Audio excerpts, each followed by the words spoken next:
Buenos días y bienvenidos a esta nueva sesión de EduFi Webinar, la número 29, que hace sexta del ciclo dedicado al presupuesto familiar.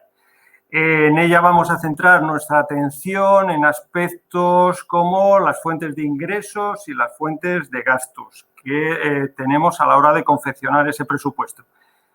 Mi nombre es José Luis Seco y soy miembro del equipo de Edufinet. Y vamos a estar un ratito juntos. Bueno, agradeciendo por anticipado vuestra atención, comenzamos.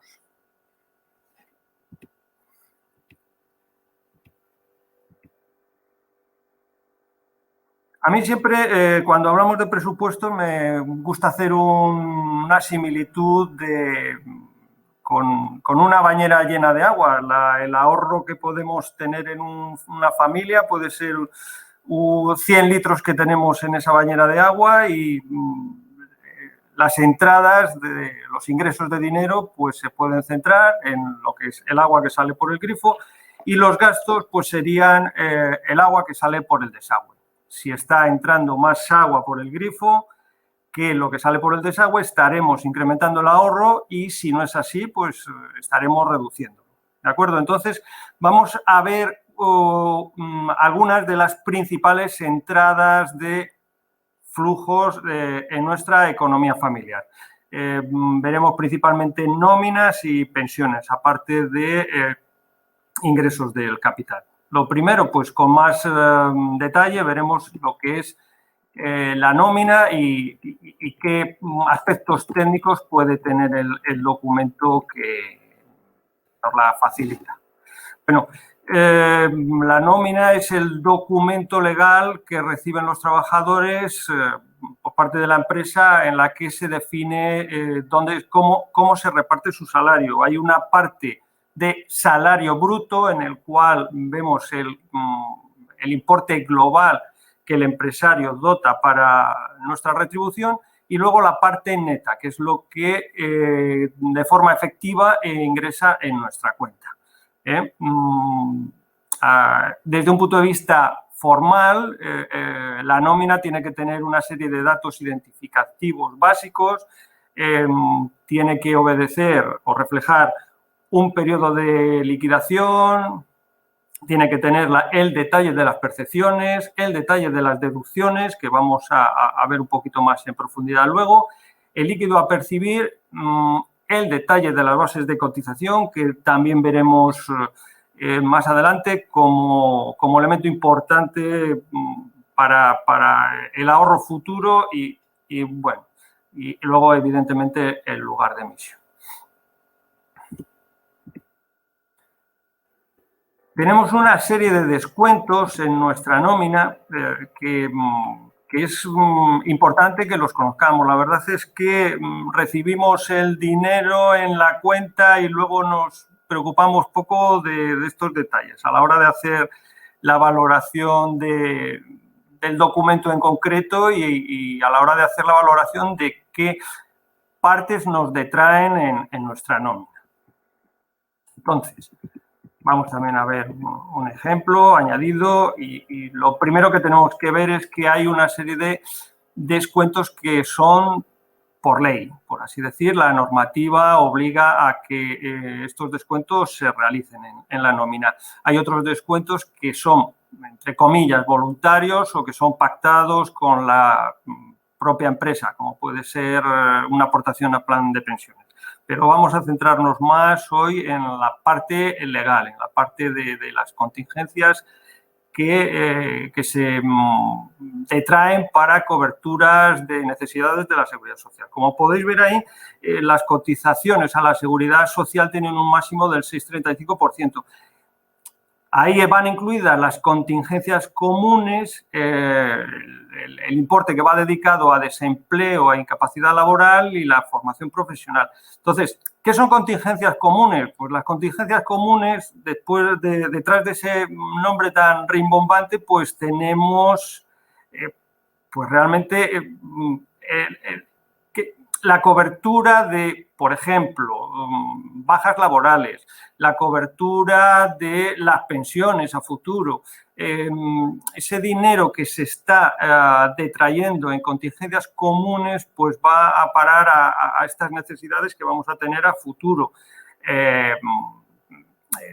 A necesidades de sanidad, por así decir, en caso de que caigamos con una baja y tengamos que tener tratamiento por parte de la sanidad pública.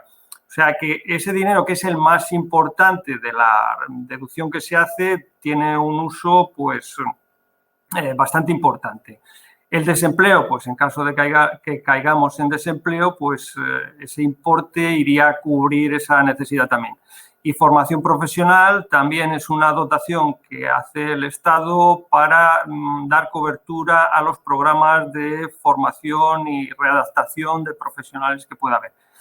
Otro de los pagos que tenemos que tener en cuenta, de las que se nos detrae en la nómina, y es quizás también el más importante, es la retención que se nos realiza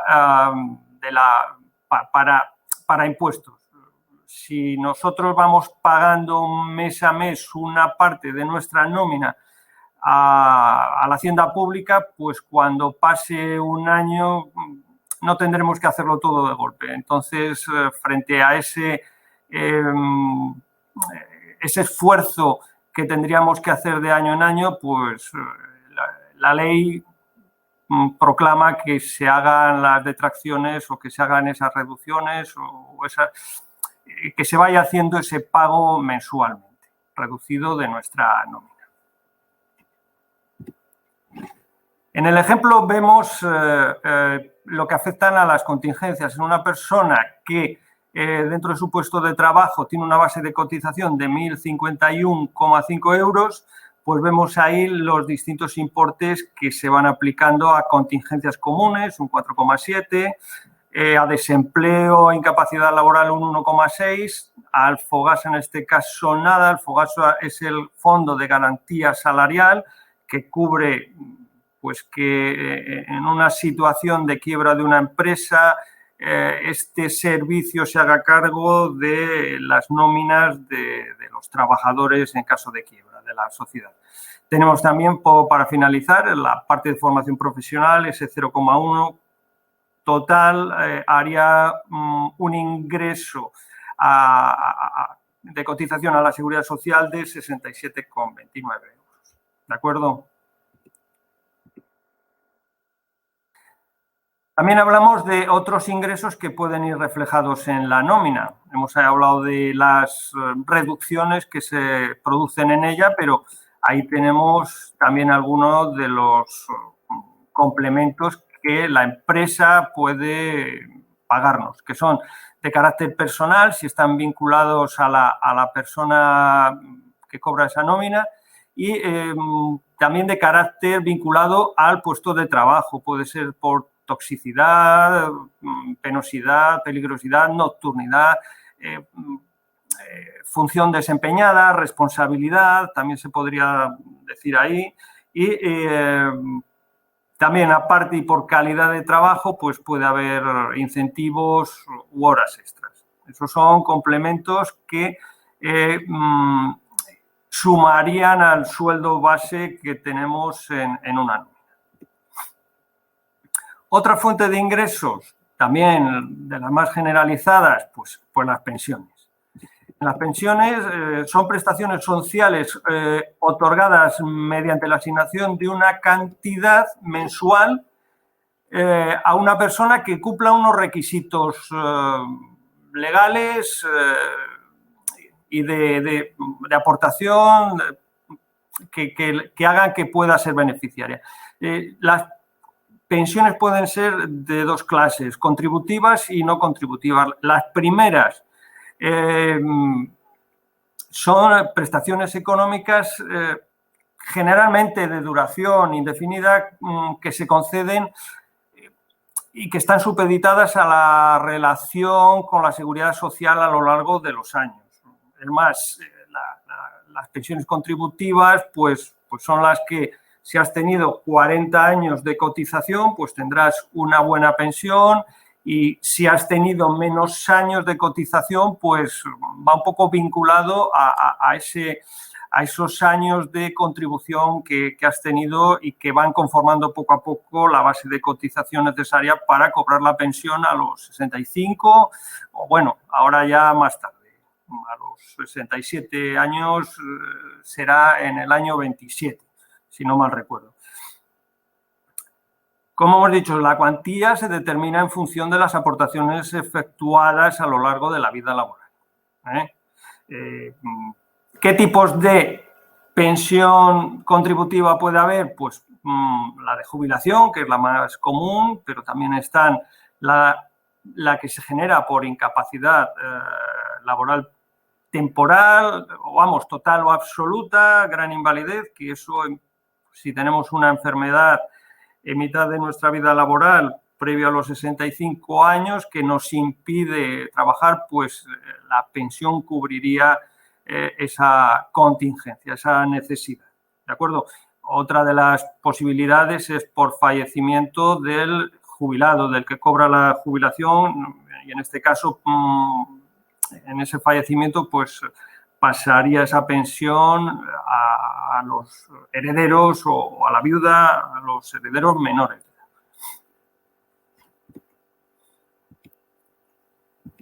Como hemos dicho, las pensiones no contributivas pues se generan por, vamos a decirlo así, por una necesidad dentro de las contingencias que pueda tener una persona.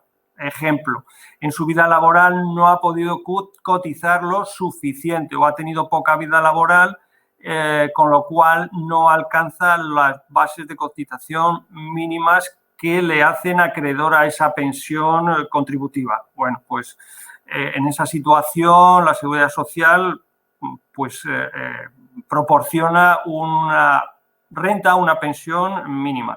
En casos de falta de recursos, de necesidad, por así decir, y que al final la Seguridad Social ha de dar una cobertura económico y dentro de sus funciones de cobertura de necesidades de la población, pues pone en marcha estos programas de pensiones no contributivas. Pueden ser de invalidez, de jubilación, pero siempre, por así decir, para personas que no cumplen los requisitos mínimos de tener una pensión contributiva. ¿De acuerdo? Tenemos los rendimientos de capital. Aquí vamos a ver poquita cosa, pero bueno, que seamos conscientes de que hay otros tipos de rendimientos dentro de la economía familiar. En este caso estamos hablando de los rendimientos de capital y ponemos un ejemplo. Pues si tenemos dinero a plazo fijo y este está generando un rendimiento, pues esos ingresos, en este caso pues estamos poniendo un ejemplo para verlo más claro, pues una familia invierte 5.000 euros en un depósito a plazo fijo a un año y tiene un rendimiento del 3%. Pues bueno, eso se convierte en 150 euros, que son una parte más de aportación al ingreso familiar que tenemos que tener en cuenta a la hora de hacer nuestro presupuesto.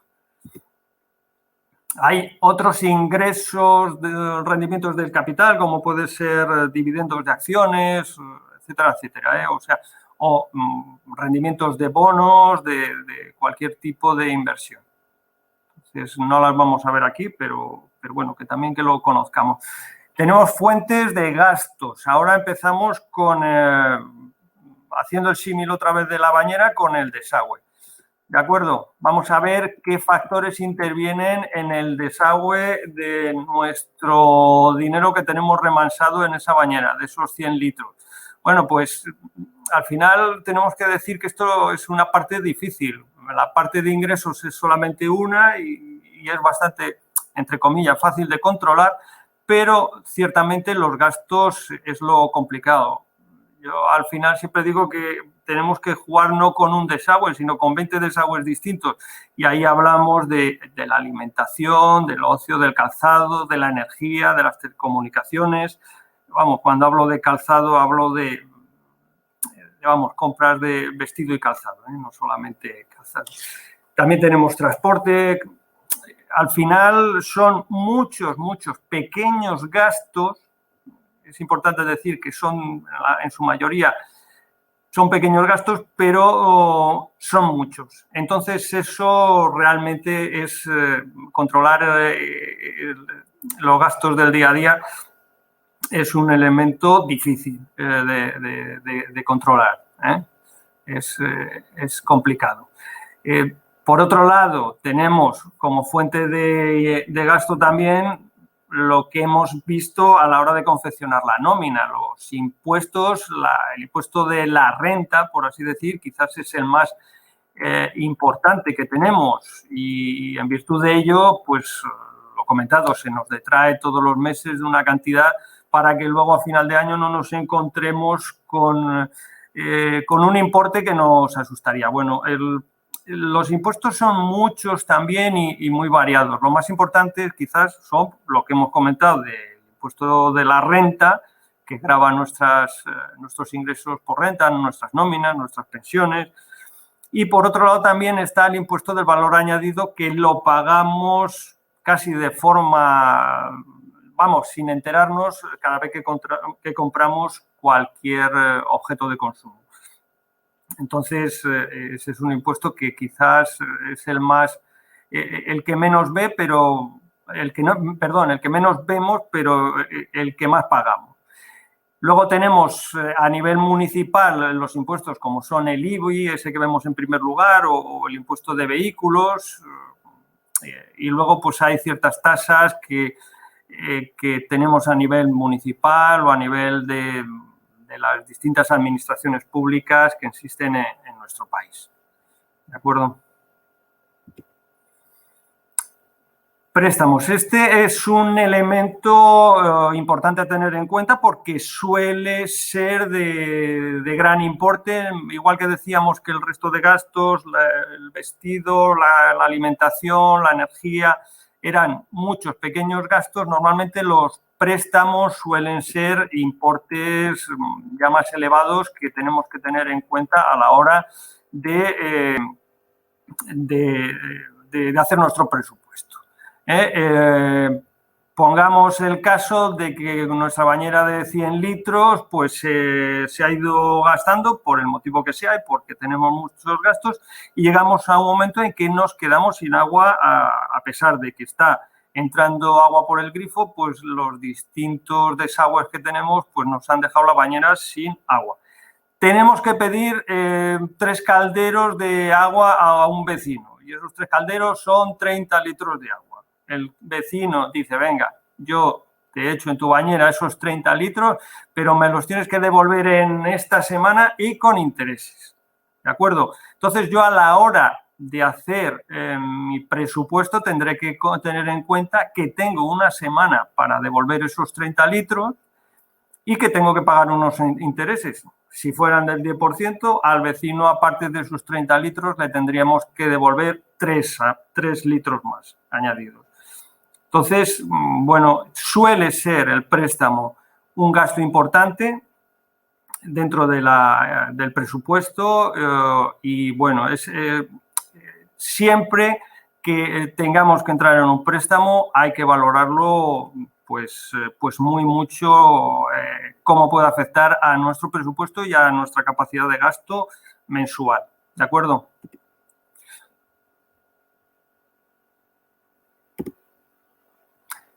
Para finalizar, tenemos el apartado de seguros. El apartado de seguros es un elemento que nos gusta ver poco, pero que es muy importante. Nos vamos a acordar de él. Nos fastidia mucho pagar las primas de seguro, pero la verdad que cuando tenemos un siniestro y cuando los necesitamos, los valoramos de una manera muy importante. Y se valoran muy bien por parte de las personas que han tenido que por desgracia, tirar de un seguro. El caso más habitual puede ser un incendio en la casa o, bueno, más habitual todavía es cualquier daño por agua que tenemos en una vivienda. Nos hemos descuidado y nuestra bañera con 100 litros pues ha pasado a tener 200 y se nos ha ido el agua y estamos estropeando la casa del vecino de abajo. Bueno, pues eso se encarga el seguro de dar cobertura a ese daño y la verdad es que, lo dicho, si ya de por sí tener un percance de estos es doloroso y es un fastidio para nosotros y para los que dañamos colateralmente, que pueden ser los vecinos, pues tener esta posibilidad de cubrir o que nos cubran económicamente esa situación, pues la verdad es que está muy bien. Al igual que hay seguros de daños, hay seguros personales y, bueno, pues la verdad es que sí que es cierto que el mundo del seguro da para muchos capítulos de EduFi Webinar que seguro que en el futuro tendremos.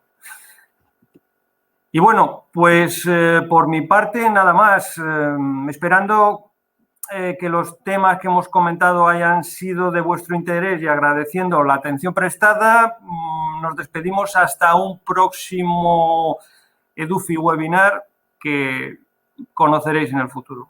Un saludo. Buenos días.